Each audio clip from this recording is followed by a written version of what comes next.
Precision wires India limited market capital வந்து 3457 கோடி.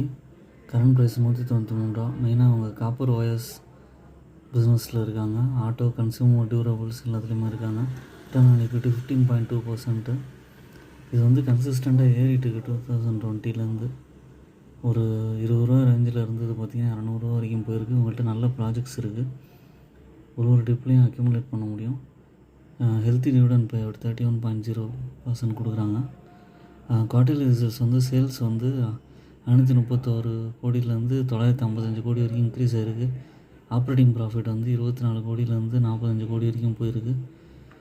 இவங்களுக்கு நெட் ப்ராஃபிட் வந்து 12 கோடியிலேருந்து 22 கோடி இன்க்ரீஸ் ஆகிருக்கு. கொஞ்சம் கொஞ்சமாக வாங்கி அக்யூமுலேட் பண்ண முடியும். என்னோடய சேனலை சப்ஸ்கிரைப் பண்ணுங்கள், லைக் பண்ணுங்கள், ஃப்ரெண்ட்ஸ்க்கெலாம் ஷேர் பண்ணுங்கள். என்கரேஜ்மெண்ட்டாக இருக்கும். உங்கள் ஓன் அனாலிசிஸ் பண்ணிவிட்டு பர்ச்சேஸ் பண்ணுங்கள். I am not a SEBI registered person.